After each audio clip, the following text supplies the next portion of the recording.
Como todos saben, en este momento tenemos un mensaje sobre el Hadashah, sobre el nuevo pacto.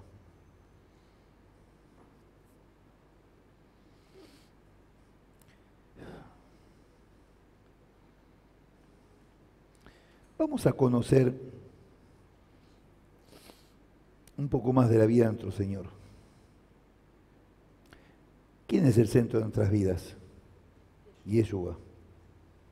¿Sí, no? ¿Sí, no? Si es el centro de nuestras vidas, es al que más tenemos que conocer. Y para conocerlo, hay que leer su historia. Hay que conocer su vida y cómo fue su proceso. Y de eso vamos a hablar hoy.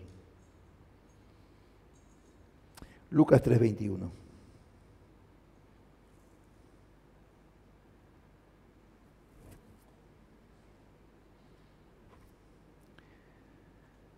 Aconteció que cuando todo el pueblo se bautizaba, primero, vamos a ver de dónde sale el bautismo. ¿Qué es el bautismo?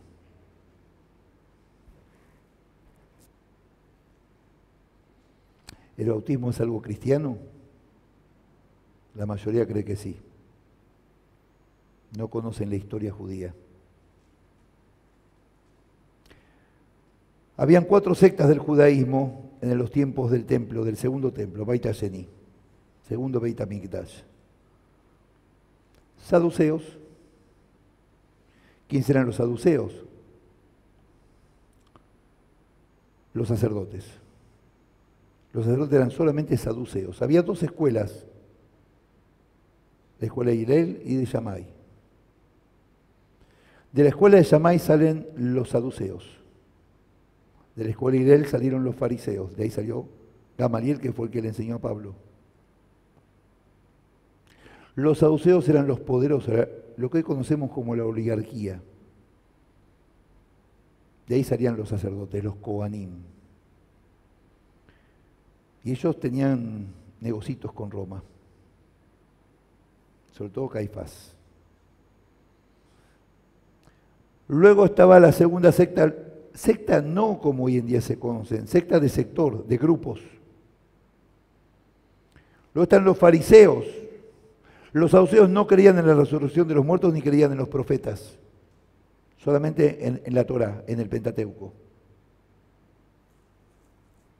Y ellos decían que había que hacer un cerco alrededor de la Torá y que era algo que entregó Dios para un grupo privilegiado que eran ellos, exclusivamente.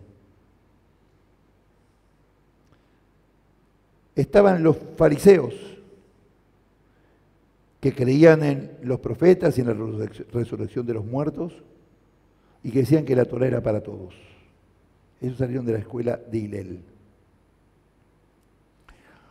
Luego estaban los celotes, de donde salió Judas Iscariote. Los celotes era un grupo de hebreos, por supuesto, que decían que había que liberarse de la esclavitud de Roma. Para ellos no era espiritual la liberación, era militar. Había que destruir Roma. Andaban con espadas, donde habían romanos los mataban. Eran los guerrilleros de la época. De ahí salió Simón, no Pedro, el otro Simón. De ahí salió Judas Iscariote. Dentro de los grupos de celotes había un grupo más fanático que se llamaban los sicarios. Ellos andaban con unas dagas cortas, se escondían las ropas, donde veían un romano lo acuchillaban. Por eso Judas Iscariote, de sicario.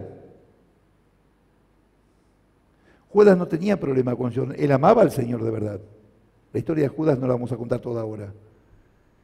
Él se sintió traicionado por el Señor, por eso lo entregó. Porque el Señor no cumplió las expectativas que él tenía. Él esperaba un Mesías que los liberaría de Roma, que venía con cañones antiaéreos y venía con bazucas y demás. No un humilde que iba a venir a enseñar el amor y a poner la otra mejilla. Se sintió decepcionado y defraudado. El Señor lo había estafado, por eso lo entregó. Pero no vamos a hablar de ahora de Judas Iscariote. Y la otra secta eran los esenios, un grupo que decidió no contaminarse con la sociedad, se fueron a vivir a unas cuevas para vivir en santidad. No se casaban, estudiaban las escrituras, cosechaban y hacían varias abluciones por día para santificarse, para purificarse. El baño ritual de purificación del judaísmo, que hasta hoy en día se mantiene. El acto de tevilá se hace en una mikve, ese es el nombre del lugar donde se hace una pileta profunda, que la persona entra parada adentro y se sumerge totalmente. Eso hasta hoy en día se hace antes de Shabbat, el hombre y la mujer, cada uno en una mikve diferente, por supuesto, antes de las festividades, antes del casamiento, y la mujer después del parto y después del período. Se llama el acto de tevilá. El lugar donde se hace es un lugar especial, de aguas corrientes, que se llama mikve. Juan el Bautista, el primo del Señor, estaba entre los esenios. Y él hacía estas abluciones diariamente, varias veces. De ahí tomó el bautismo por inmersión. Es totalmente hebreo y no se llama bautismo, se llama tevilá. Viene de un verbo hebreo que es litbol, que es sumergirse. Pero tiene similitud con otro verbo, que es levatel, que es anular. Uno al sumergirse se purifica y anula todos los pecados. Se purifica el cuerpo y el alma. Eso es el bautismo. Anula a la persona que era para ser un nuevo hombre o una nueva mujer en el Señor, ¿sí o no? Es el acto de tevilá. Se tradujo al bautismo. Pero litbol quiere decir bautizarse en hebreo, sumergirse. Es totalmente hebreo el bautismo por inmersión. Bien, entendimos ahora qué es el bautismo. Tevilá.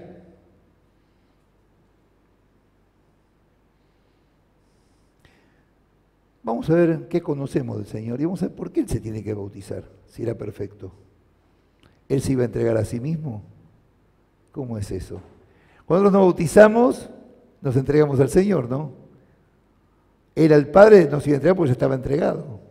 Se iba a entregar a sí mismo en su ego, no era egoísta, así que no cuadra esa explicación, ¿no?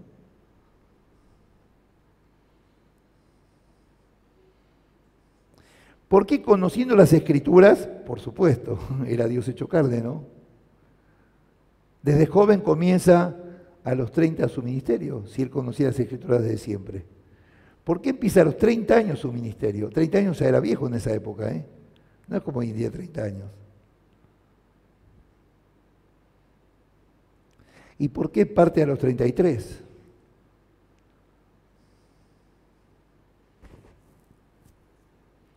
Bien, 3:21.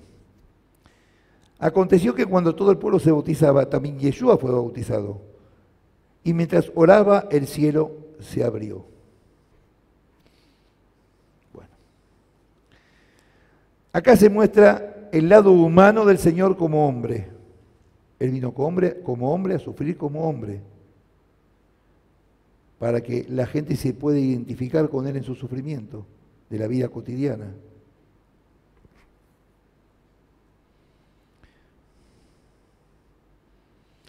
Su primera declaración pública de su ministerio, en su humildad y condición de humano, se bautiza como todo hombre que pecó. Se disfrazó de pecador. Porque es la única manera que la gente lo puede aceptar y sentirse que él vivenciaba lo que ellos vivenciaban. ¿Cómo una persona que sufre va a confiar en mí? Si le muestro que yo también he sufrido y que entiendo su sufrimiento. Tiene que ver que yo vivo igual que él o que ella, para que pueda confiar en mí.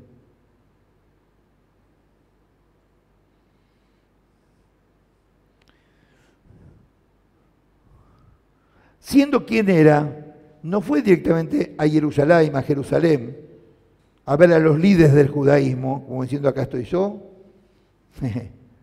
yo estoy por arriba de ustedes. No. Fue con el pueblo de pecadores a bautizarse, siendo perfecto y sin mancha. Se los presento. Se llama Yeshua HaMashiach. A los 12 años ya había estado en el templo y entendió su misión. Lucas 2:49. ¿No sabéis que en los negocios de mi padre me es necesario estar? Les dijo, ¿a quiénes? A Yosef y Miriam, a José y María. Que María no es María, es Miriam.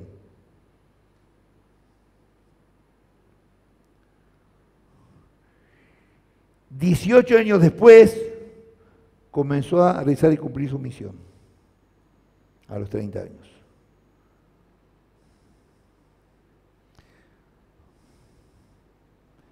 Siendo perfecto, se bautiza de la misma manera que Dios en la creación, siendo el Shaddai, el Todopoderoso, se observa a sí mismo a ver si lo que hizo estaba bien. Porque Dios cada día de la creación, dice el texto bíblico, que observó lo que había hecho y vio que era bueno. Y cada día él se observó a sí mismo a ver si no se equivocó, siendo el perfecto, siendo Dios mismo. Y el último de la creación que dice que observó lo que había hecho y vio que todo lo que había hecho era muy bueno. El último día dice que era muy bueno lo que había hecho. Porque todavía no estaba muy seguro si era muy bueno, parece. Él podía no estar seguro de lo que hizo.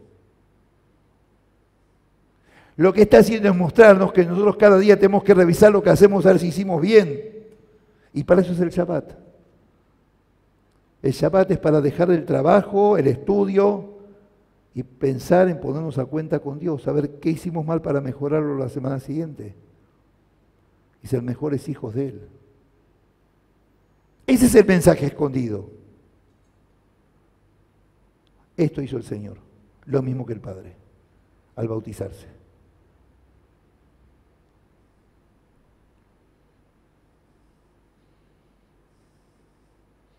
El Señor, siendo perfecto, también se bautiza, sin necesidad, simplemente para estar con los hombres siendo hombre y pasando por su misma actitud, acompañándolos. 3:22.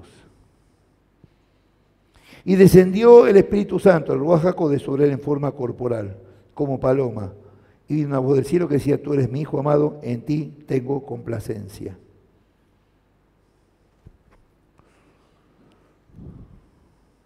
Este era un momento muy especial. Estaba Dios en todos sus aspectos y facetas. Dios Padre, Dios Hijo y el Ruaj HaKodesh. Todo el ser de Dios estaba ahí. El Ruaj HaKodesh en forma de paloma. Y Dios declarando que era su Hijo en quien se complace. Toda la revelación completa de Dios. 3:23. Yeshua, al comenzar su ministerio, era como de 30 años. Hijo, según se creía, de José, hijo de Elí. En esos tiempos no había apellidos. No existían los apellidos. Los apellidos son algo moderno, que tienen que ver con el oficio, la profesión de cada uno en el idioma del país donde nació y se fueron traduciendo. Uno era tal persona, hijo de tal. Así sucede en los templos cuando llaman a la lectura de la Torá. A mí en Israel en los templos, cuando me llamaban a la Torá, como soy levita, por eso me apellido Levín, era el segundo en subir a la Torá. Son 7 aliot, 7 subidas en Shabbat. Suben 7 personas en distintos turnos. La Shabbat se divide en 7 partes. Cada vez sube otra persona a la lectura de la Torá. Primero sube un Cohen, todos los apellidos Cohen, Kogamsky y demás derivados que vienen del sacerdote, son descendencia de Aarón. Segundo, un levita. Por último, todos los demás.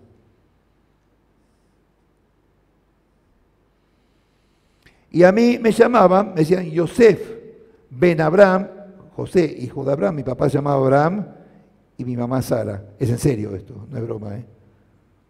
Abraham y Sara eran mis padres, en serio, fuera de mis padres espirituales. Mi padre y mi madre de sangre así se llamaban.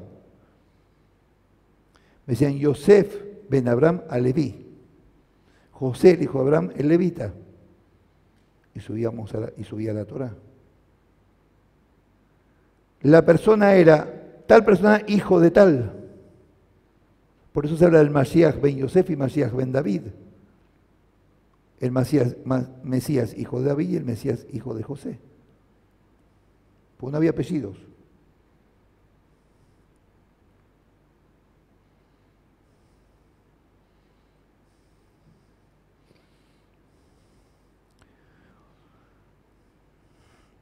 El Ruach HaKodesh en forma de paloma y Dios declarando que era su hijo en quien se complace. Toda la revelación.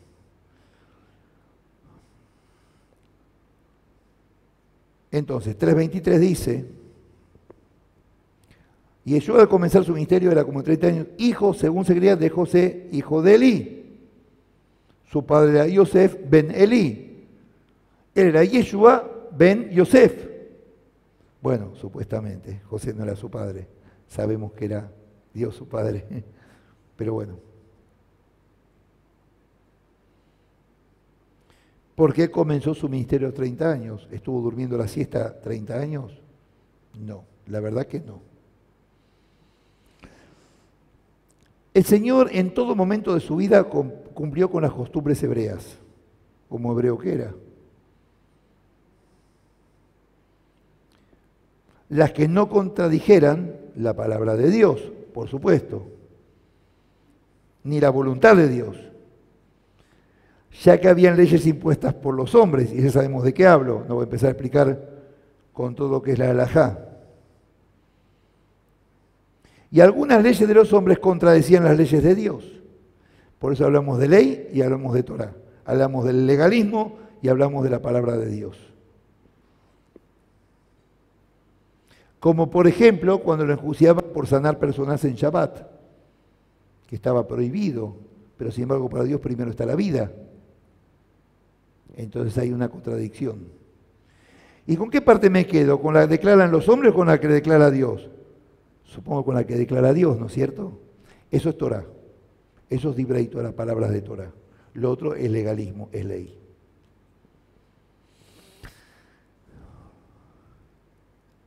Como parte del cumplimiento de las costumbres, comienza su ministerio a los 30 años. Dado que era la edad en que los hombres se consideraban maduros a los 30 años. Hasta los 30 no eran maduros. Qué casualidad, los sociólogos y psicólogos modernos dicen que la adolescencia hoy en día termina a los 30 años. Así sostiene la psicología y la sociología moderna. Qué coincidencia, qué casualidad, ¿no? En esos tiempos se considera que el hombre era maduro a los 30 años.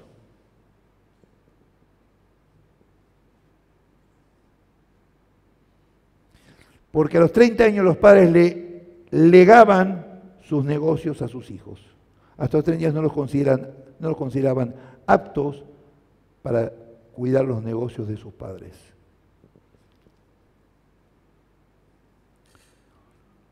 Por lo tanto, a los 30 años ya estaba maduro y preparado para dirigir los negocios de su padre.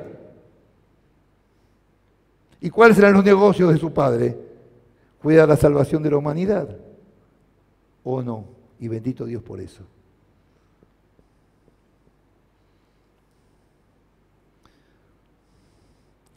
A los 30 años era la edad que los sacerdotes, los Kohanim, comenzaban a ejercer el sacerdocio.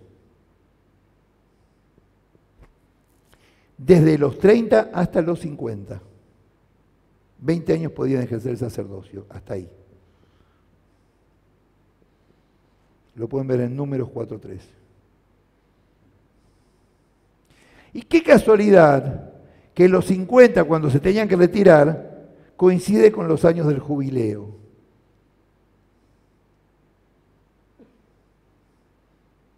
Los 50 días entre Pesaj y Shavuot, el Pentecostés. ¡Qué coincidencia!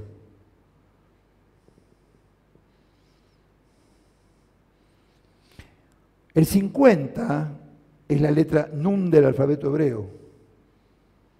Con Nun se escribe la palabra Nes, que es milagro.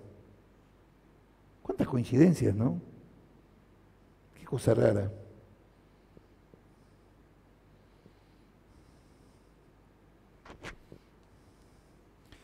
Los 50 representa el jubileo, es decir, el descanso y la liberación, y es cuando el sacerdote quedaba liberado de su función y podía disfrutar el haber servido a su Dios todo ese tiempo. Y pasaba a estar en reposo y simplemente a colaborar en algunas cosas en el Mishkan, en el tabernáculo de reunión. Pero ya estaba en descanso, ya había servido lo suficiente. A los 30 años, Yosef comienza a servir a Faraón en Egipto, el hijo de Jacob. Génesis 41-46. A los 30 años el rey David comenzó a reinar en Judá, en Yehudá. Segunda de Samuel 5:4. Y reinó David 40 años. 40 años. David reinó 40 años. 40 días estuvo Moisés en monte Sinaí cada una de las 3 veces. 40 días la tentación del Señor en el desierto. 40 años el pueblo de Israel en el desierto. 40 es la letra Mem del alfabeto hebreo. La letra de Mashiach, de Mesías.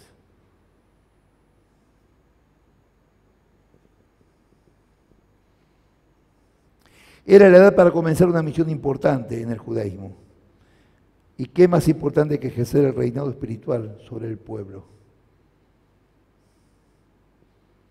El Señor desde los 12 a los 30 años esperó pacientemente crecer y madurar, trabajando como carpintero con su padre humano hasta que tuviera la edad adecuada, respetando los tiempos de Dios, sin apuros, sin imposiciones, siendo Dios, ya que vivía como humano para mostrar al pueblo que era igual a ellos. Imagínense, él iba a los obreros a hablarles de la salvación, pero con las manos callosas de un carpintero,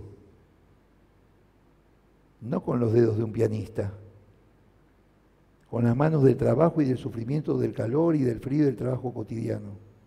Manos lastimadas, con llenas de durezas. ¿Cómo no iban a confiar en él si era igual que ellos? ¿Se entiende lo que estoy hablando? Eso hacían las parábolas, hablarles de lo que ellos conocían, de su vida cotidiana. La única forma de mostrar al Señor a otra persona es hablarle de lo que esa persona conoce. Por eso, para testificar a mi pueblo, hay que ir conociendo la mentalidad de mi pueblo. Para eso hay que capacitarse. Si no, no nos van a escuchar. No los van a escuchar. A mí no me van a escuchar de ninguna manera. Yo soy un traidor. Yo vendí al Dios de Israel por el Dios de los cristianos. Yo traicioné a mi pueblo. Yo soy basura. Pero los gentiles sí lo van a escuchar. ¿Es normal que un gentil crea en Yeshua? No es normal que un judío crea en Yeshua. A un gentil lo van a escuchar siempre y cuando sepa de ellos. Y siempre y cuando no hable demasiado, sino que los escuche a ellos. Acuérdense que tenemos 2 oídos y una sola lengua para escuchar más de los que hablamos.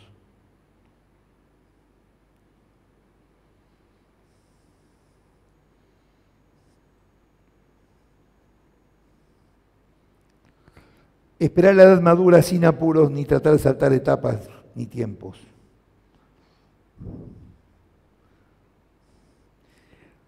En la gematria, en el valor numérico de las letras hebreas, el 30 tiene que ver con una palabra que es yahol, que es puedo.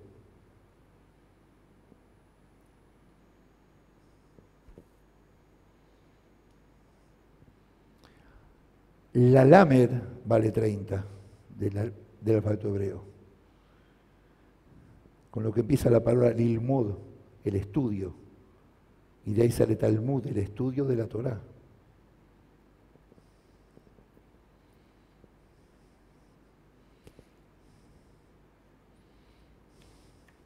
Tenía la autorización para poder empezar su ministerio. Estaba preparado, estaba maduro como hombre. ¿Por qué partió a los 33? Las explicaciones son muchas.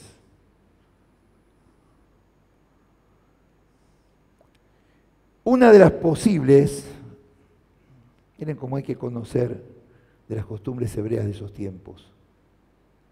Una de las costumbres hebreas en esos tiempos era que la edad para casarse eran los 33 años. El que no se casaba a los 33 años había un problema. Ya algo no estaba bien. Si una persona de 33 años no se casaba, porque algo no estaba bien. Salvo los que quisieran vivir en santidad como los nazareos, o en forma temporaria, o los esenios que se aislaban y no se casaban. Era mal visto que un hebreo no se casara a esa edad, era muy mal visto. Algo pasaba. Y como en esos 3 años ya había formado discípulos, tendría que casarse para poder ser aceptado. Si no, la sociedad no lo iba a aceptar. Un soltero de los 33 años no era aceptable. No era nada bien visto.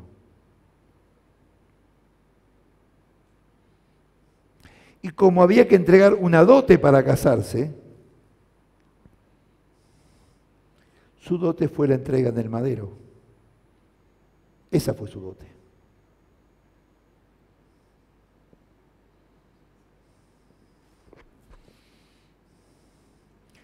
Esto se puede tomar como cierto o no.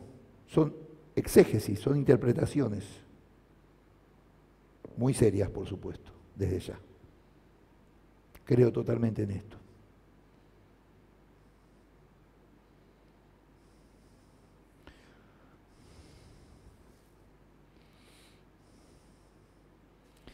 Tentación del Señor. Es muy común que después de un buen periodo en lo espiritual y en un tiempo con Dios, en un tiempo muy bueno, luego sucedan pruebas duras. Es muy común.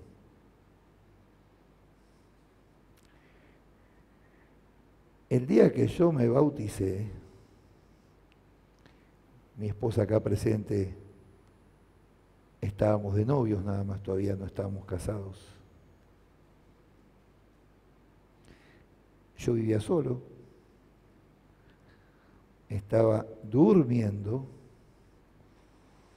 y de golpe me despierto en mi dormitorio a oscuras y veo 3 cosas negras que se movían a los pies de mi cama. Caminaban de un lado para otro, ningún ruido ni nada. Caminaban, 3 figuras negras. El susto que me pegué no se los puedo contar. Prendí las luces y no vi nada. Recorrí el departamento y no vi nada. Dije, loco no estoy porque yo lo vi. La llamo a Silvia, que era mujer experimentada en las cosas de Dios, a mi esposa. Se empezó a reír. Eran como las 12 de la noche. Me dice, llama al pastor, que era el pastor que dirigía este lugar, mi padre espiritual. Digo, pero a esta hora, llámalo. Lo llamo. Me dice, ¿qué te pasa? A esta hora estaba durmiendo, pobre pastor. Digo, pastor, hablé con Silvia y me dijo que lo llame. Yo no tengo culpa, dígale a ella. ¿Qué te pasó? Tal cosa. Y se empezó a reír. Digo, no se ría que esto es serio, yo sé que es serio. Querido, bienvenido al mundo espiritual. Hay alguien que está molesto. Nunca más me pasó. Yo no creía en estas cosas. Hasta que me pasó. ¿Y cómo me pasó? Cuando uno pasa un buen tiempo espiritual con el Señor, es común que sucedan cosas.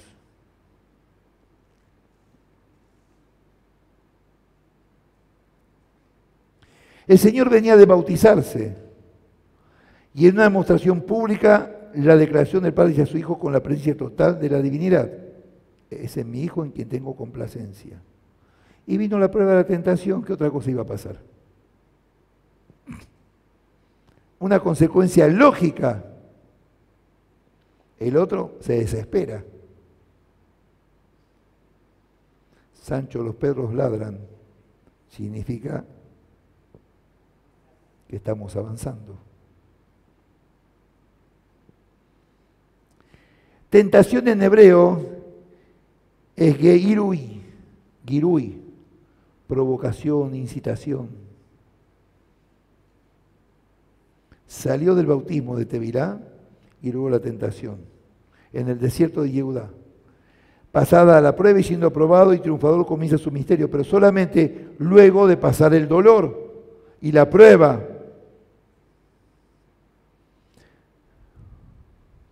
¿Qué pasó en Egipto?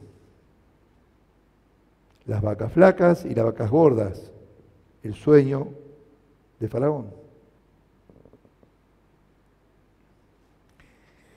Si José no interpretaba esos sueños, Egipto desaparecía. El resto de la humanidad desesperada, pero Egipto floreciente.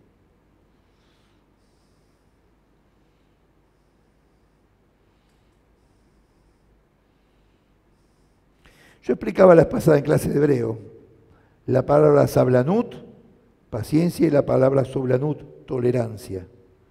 Pero las dos vienen de un verbo que es lisbol, que es sufrir. Se aprende a tener paciencia solamente después del sufrimiento, a esperar las promesas de Dios. Después del mal llamado holocausto, en realidad la palabra no es holocausto, sino Shoah, genocidio, donde murieron 6 millones de mi pueblo, entre ellos mis abuelos. Mi padre se escapó de ahí y llegó a la Argentina, con la bala en la pierna. Después de eso, y del sufrimiento tan terrible, tuvimos el Estado de Israel, año 48. Hay que saber esperar las promesas cumplidas de Dios. Solo después de sufrir, no hay otra forma.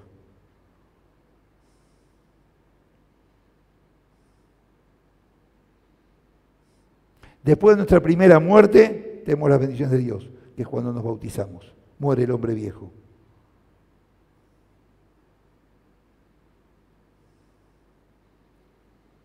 Se dice en el judaísmo que se empieza a entender Torah recién después de los 40 años. Ahí es cuando realmente se puede empezar a entender Torah. Porque cuando uno ya experimentó en la vida, ya pasó cosas, pruebas, puede empezar a entender de qué Dios nos habla. 4.1. Y Yeshua, lleno del Ruach HaKodesh, volvió del Jardín, el Jordán, y fue llevado por el Espíritu al desierto.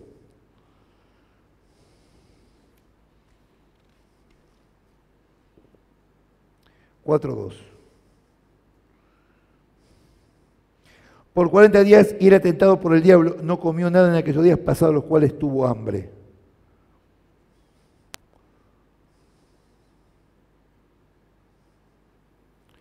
Hay que ver si las pruebas no son por faltas cometidas o solamente para que Dios vea tu fe. Pero en realidad las pruebas son para que nosotros veamos cómo estamos en nuestra fe ante Dios.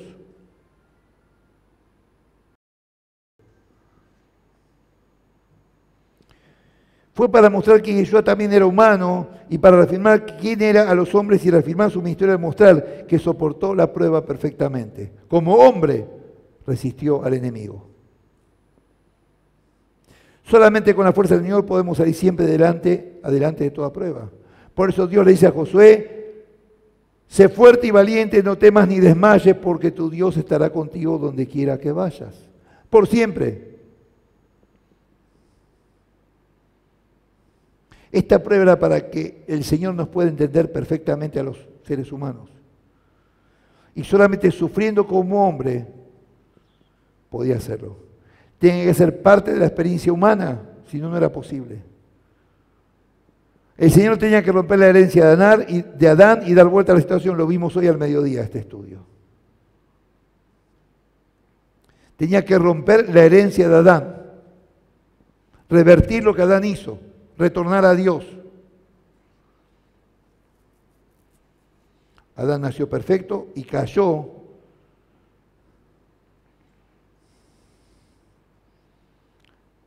Pero el Señor no. El Señor salió airoso y nos pudo transmitir la salvación y nos perdonó.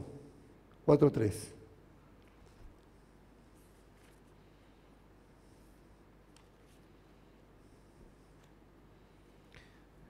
Entonces el diablo le dijo, si eres hijo de Dios, di a esta piedra que se convierta en pan. Estas son las formas del enemigo de distraernos de nuestro objetivo. Entrar en dilaciones, pérdidas de tiempo.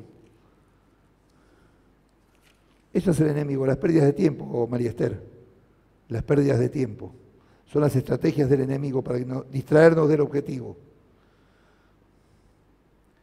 Es cuando las personas que no les interesa el camino del Señor nos empiezan a cuestionar simplemente por deporte, para interferir en nuestra meta, confundirnos. Lo que hay que hacer es no perder tiempo ni responder. Si hay demasiadas pruebas de quién es Dios, no hace falta seguir el juego a nadie.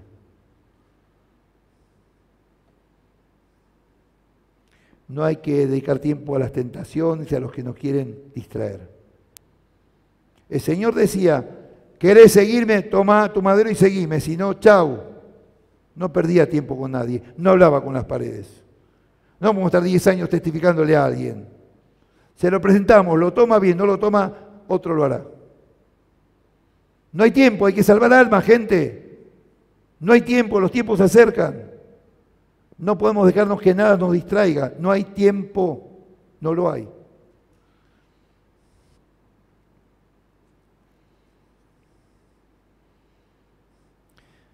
Convertir las piedras en pan para el Señor no era un problema, tenía el poder para eso. El problema era obedecer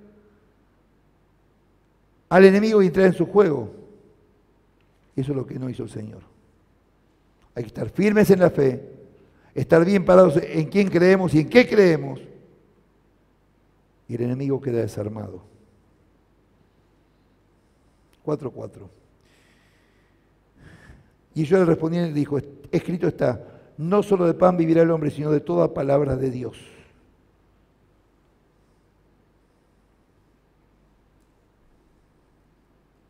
Cinco. Luego lo llevó el diablo a un alto monte y le mostró en un momento todos los reinos de la tierra. 4:6. Le dijo el diablo, a ti te daré todo el poder de estos reinos y la gloria de ellos, porque a mí me ha sido entregada y a quien quiero la doy. 4:7. Si tú, postrado me adoras, todos los reinos serán tuyos. Y ellos ya tenían claro quién era el dueño del mundo y de la creación.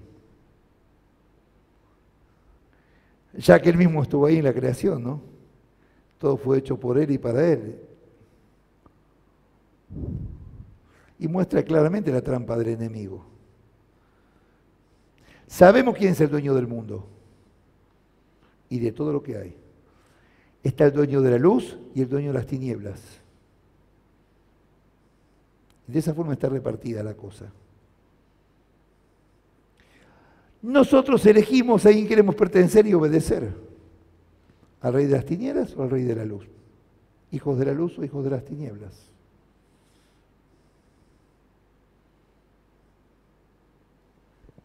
4:8.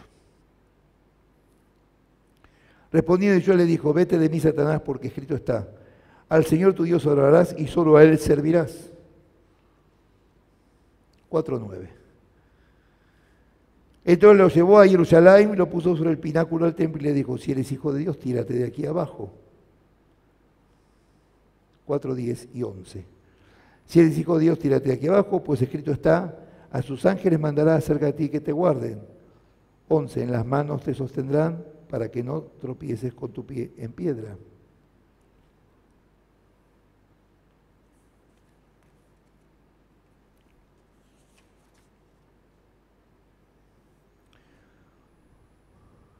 Esto está basado en el Salmo 91:11. Él encargará a sus ángeles respecto a ti para que te protejan en todos sus caminos.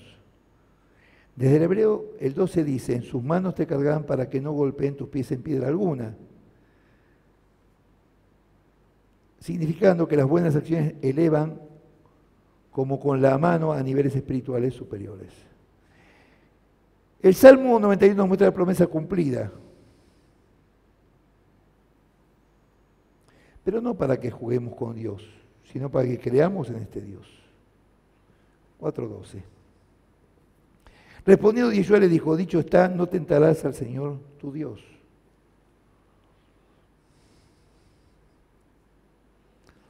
La protección no es para probar a ver si lo que dice Dios es cierto. A Dios no tenemos por qué probarle nada, ni probarlo para nada. Creemos o no creemos. No hay por qué probarlo. Yo no preciso pruebas. Ya tengo demasiadas aparte. Si queremos probarlo es porque no creemos totalmente en Él. Por eso Moisés mandó a los espías a conocer la tierra prometida, porque no estaban seguros si era cierto lo que dijo Dios. Si hubieran confiado en Dios no precisaban mandar espías ni ver cómo era. 4:13. Cuando acabó toda tentación, el diablo se apartó de él por un tiempo. Acá dice por un tiempo, porque siempre vuelve en realidad, él siempre intenta. Nunca se da por vencido. Y eso es lo que tenemos que hacer nosotros, como el diablo. Nunca darnos por vencidos. Jamás, porque ahí va a triunfar él.